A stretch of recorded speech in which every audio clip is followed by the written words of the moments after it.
안녕하세요. 이혼 상담사 엄마와 이혼 전문 변호사 아들이 함께하는 모자 상담의 윤슬입니다.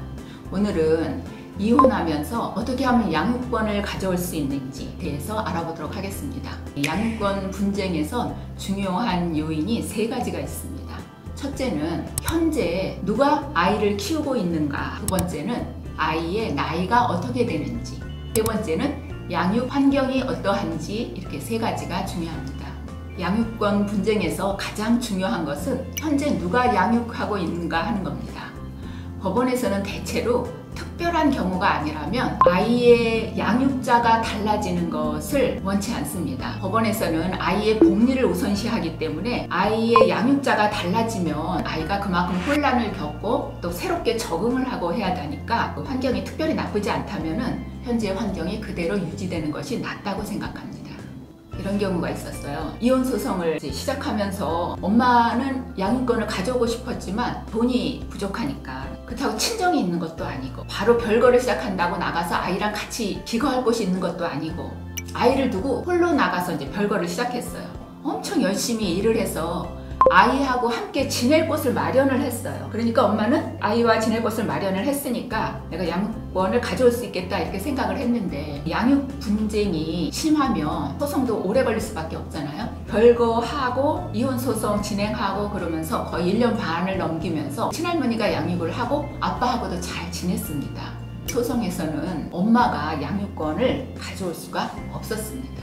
그리고 간혹 현재 누가 아이를 데리고 있는지 중요하다는 얘기를 듣고는 상대방한테 알리지 않고 그 어린이집이나 유치원에 가서 아이를 그냥 데리고 가는 경우가 있어요. 싸움이 나고 경찰 부르고 뭐 이런 경우도 있는데, 아이를 현재 누가 데리고 있는지 정말 중요한 요인입니다.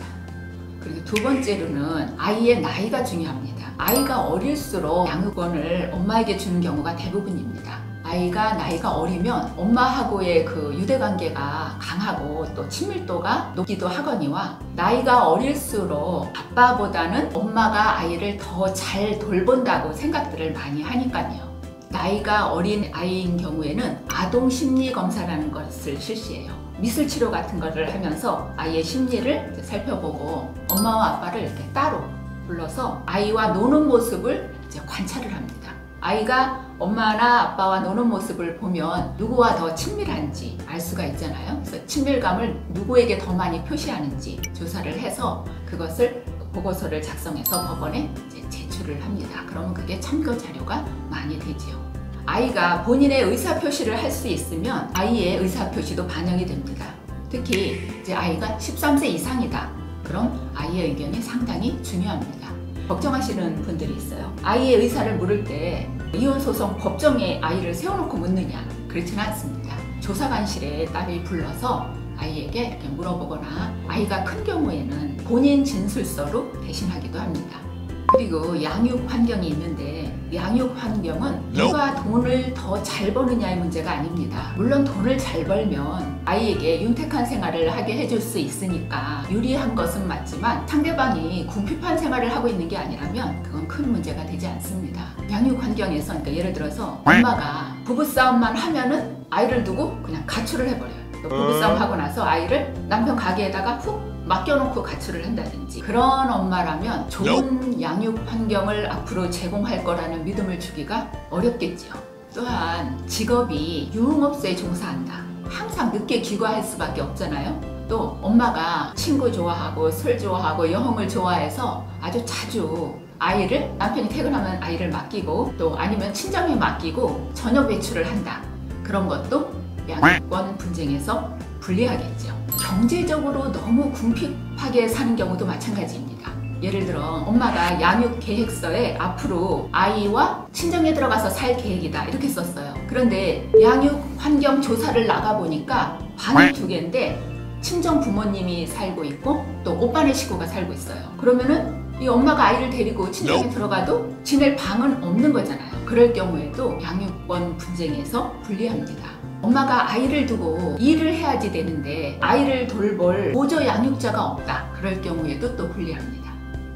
그럼 안 변호사님 모시고 이 양육권 분쟁에서 궁금한 거 한번 물어보도록 하겠습니다.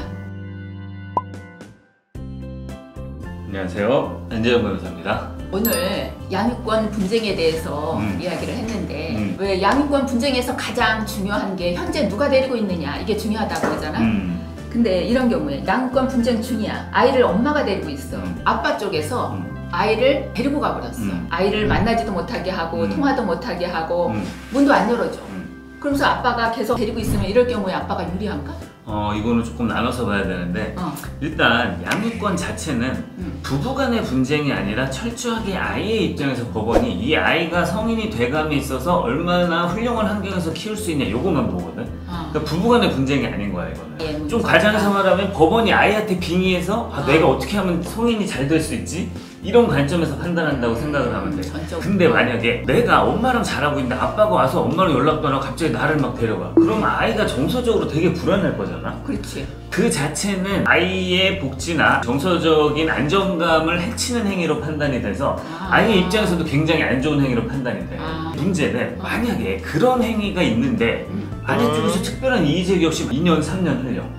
그렇게 돼서 오랜 시간이 흐른다 그러면 만약에 이거를 또 변경한다 그러면 아이 입장에서는 그나마 안정됐던 게 또 헤쳐질 수 있는 거란 말이야. 아빠가 처음에는 그렇게 데려갔다고 해도 아이한테 유리할 수 있어. 근데 만약에 그 직후에 엄마가 뭐 이의 신청을 하면서 법원에 양육자 변경 신청을 하든 뭐 이혼 소송을 하든 이런 식으로 재판의 판단을 받는 과정에 있어서는 분명히 그거는 아이의 정서적인 안정을 해야 하는 행위가 맞는 거지. 그러면 이의 신청을 하면은 괜찮은 거네. 그치. 바로 어필을 하면서 뭐 이혼 소송을 하든 아니면 이혼이 과거에 돼 있으면은 무슨 양육자에 관한 소송을 한다 그러면.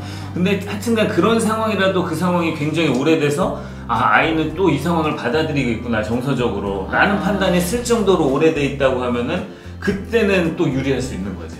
그러니까 그 상태를 그대로 방치하면 안 되는 거고. 그치. 방치하면 안 되는 거지. 이혼 소송 중이야. 아내가 평소에 술 좋아하고 뭐 친구 좋아하고 노는 거를 좋아해서 자주 저녁 외출을 해.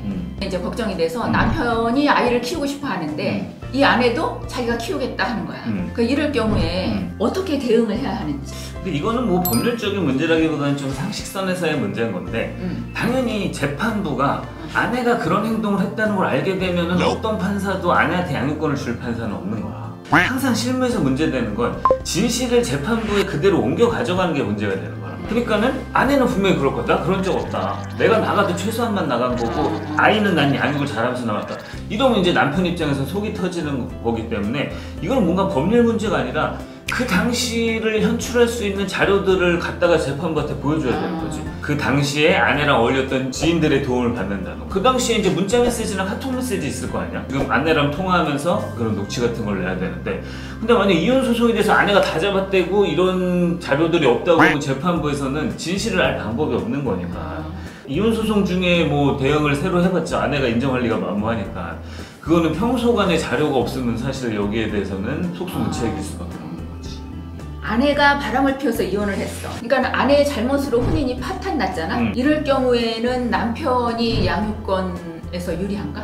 실제로 부부간에 이혼을 하면서 저 사람이 나쁜 배우자니까 양육권도 내가 가져가야겠다라고 생각하시는 분들이 많은데 법원은 그렇게 판단하지 않아요. 나쁜 아내일 수는 있어도 좋은 엄마일 수는 있는 거란 말이야. 그거는 구분되는 거거든.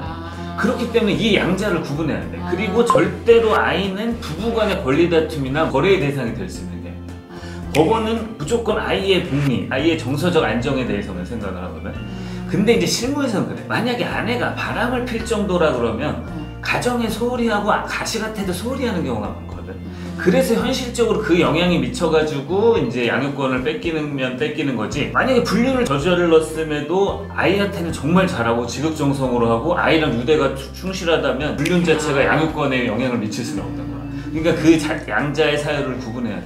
임시 양육권 지정이라는 거 그게 뭔지 좀 설명을. 근데 실무에서 이제 임시 양육권 지정을 많이 하긴 하는데 임시 양육권 지정은 이혼 소송을 하는 과정에 있어서 아이를 누가 데리고 있을 것이냐에 대해서 법원이 판단을 해주는 거야. 아까 우리가 얘기했던 아이를 데리고 있는데 나도 공동양육자니까 내가 데리고 갈게 해서 애를 뺏어가는 경우가 있잖아. 그걸 막기 위해서 하는 경우는 좀 웃기긴 한 게 임시 양육자 지정이 된다고 해도 이건 강제성이 있지 않거든. 아내가 아이를 키우고 있는데 남편이 이혼 과정 중에서도 내가 데리고 있어야겠다라고 그 임시 양육자 지정 신청을 해. 그렇게 해서 만약에 남편으로 나와도 아내가 이건 협조를 안 하면 이거에 대해서 방법이 없어. 그냥 이혼 소송 끝날 때까지 이건 이제 방법이 없는 거야. 그래서 보통은 임시 양육자 지정을 아이를 데리고 있는 쪽에서 많이 해. 실효성이 큰 건 아닌데 양육을 하고 있는 측에서 권리를 확실히 인정받기 위해서. 그리고 법원에서 이런 결정이 나면 감히 아이를 유치원에서 데려가려고 생각하는 사람이 거의 없거든. 그리고 만에 하나 이런 결정이 났는데 아이를 데리고 갔다라고 하면은 이 남편의 행동은 아이의 정서적인 안정도 해친 거지만 법원의 명시적인 판단도 해쳐서 법 질서를 존중할 의지가 거의 없는 거잖아. 그래서 여러모로 불리한 상황에 처하니까 그런 정도의 이제 심리적 강제가 있는 거야. 알겠습니다. 오늘 양육권 분쟁에서 궁금한 것들 대답을 해주셔서 감사합니다. 감사합니다.